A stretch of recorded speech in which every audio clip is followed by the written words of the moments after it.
There's a place deep inside the human mind where pain hides. You don't see it on their faces, you don't hear it in their words, but it's there, pressing against the walls of their soul, desperate to escape.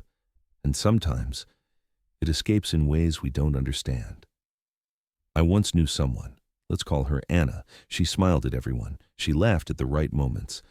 But one day I caught a glimpse of her arm and saw lines carved into her skin. I didn't understand. I thought, why would anyone do this to themselves? But psychology told me a story about coping, control, emptiness, and the silent war inside people's minds. And tonight, I'm going to tell you that story. Coping with overwhelming emotions. Imagine a storm inside your head. Lightning, thunder, wind, emotions so loud you can't think straight. For some, that storm is constant. Anger, shame, anxiety, fear. It swirls endlessly until the pressure feels unbearable. Psychologists call this emotional dysregulation, when feelings are so intense that the brain's coping mechanisms shut down. For Anna, the blade wasn't about wanting to die. It was about surviving. The sharp sting distracted her from the hurricane inside.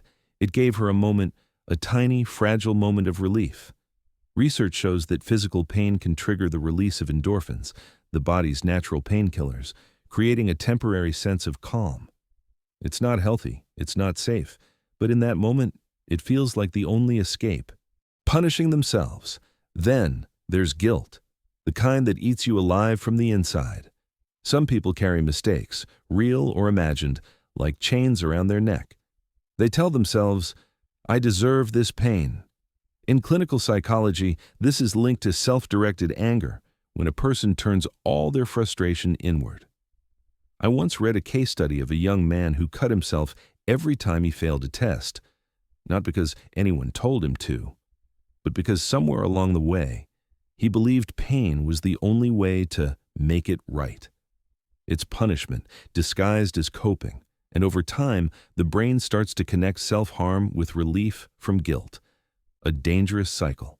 Feeling numb or empty. But not everyone feels too much. Some feel nothing at all. This is called emotional numbness, a symptom often tied to depression or trauma. It's like the world is in color, but you see it in gray. For these people, pain is not an enemy. It's proof they're still alive. Anna once told me, when I hurt myself, at least I feel something. It reminds me I'm real. The physical sensation temporarily breaks the fog of emptiness. It's a tragic irony, hurting yourself just to feel human again. Communicating inner pain.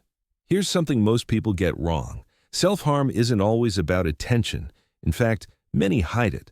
They wear long sleeves in summer. They avoid swimming pools. They make excuses. But deep down, there's a part of them that wants someone to see.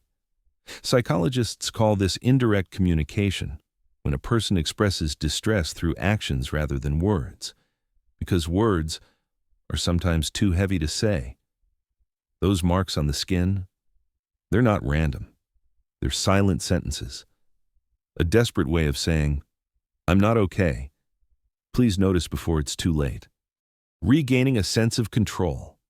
And finally, life can make you feel powerless. Abuse, loss, financial ruin. Even constant stress can make you feel like the world decides everything for you. In those moments, self-harm can trick the brain into thinking, at least this is something I control. It's the illusion of power, choosing when, where, and how to feel pain in a life where nothing else feels like a choice. But like all illusions, it fades, and the chaos returns. If you've made it this far, remember this: self-harm is never the solution, but it's always a signal. A signal that someone's in pain, even if they can't say it out loud. If you or someone you know is struggling, reach out, talk, listen without judgment.